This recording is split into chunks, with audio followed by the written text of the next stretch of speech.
Yo, welcome back to another episode of The Suez. Great baseball night last night. 2-1 on YouTube. Toast picked up plus 3.95 units.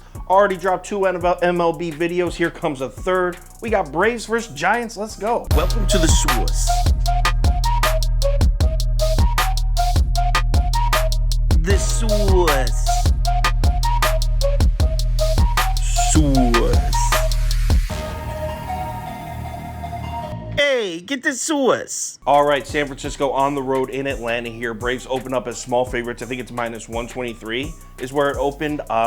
Public is on the Giants early, but look at the money. Money's pretty dead even. This is as of midnight last night. And yo, really not much changes here. I mean, a little more action comes in on the Braves. I think it's up to like 65, 66% of the money on Atlanta. Books do react to it and move the line a little. We're up to Atlanta minus 131 now. So let's cap this game. If you subscribe to this channel, you already know the first step. We're running the numbers through the spreadsheet according to the analytics. First, let's plug in our pitchers.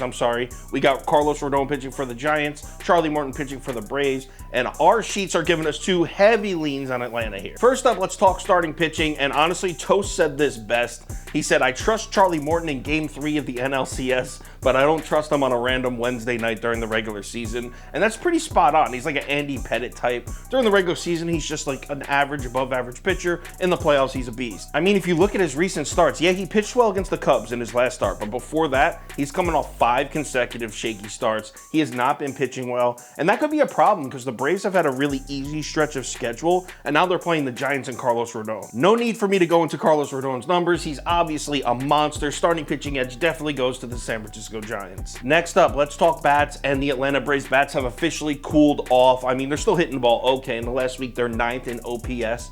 Slightly above the San Francisco Giants, who are at 14. So picking a side on the bats is kind of a tough call. I'm going to give a slight edge to Atlanta, but I think as a whole, Atlanta's bats are cooling off and San Francisco's are heating up.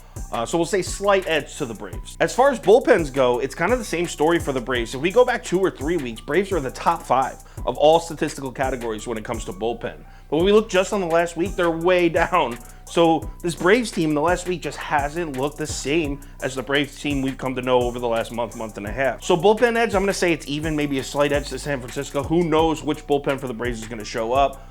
The big edge here is Carlos Rodon over Charlie Morton. So who am I betting here? Well, I like San Francisco. I like the Giants on the road here. As far as which bets have the most value, I think the one I'm going to hit is Giants first 5 money line at minus 115. I think that has the best value. You can see the books agree because the Giants are underdogs in this game, but in the first 5, they have them as favorites. There's a reason for that. So give me the Giants first 5 money line minus 115. Final ticket goes on KyleKirms.com and the Sauce Network app. Make sure you check out the website and the app for all of our picks, the entire team on every single sport. Also, if there's any crazy last minute changes, injury updates, money shift, line movement, anything like that, I will definitely keep you posted on my Twitter, Instagram story, and Facebook. So make sure you check one of those 3 platforms before you place your bets. All right, a nice MLB Tuesday. How about we order up a nice MLB Wednesday to follow it up?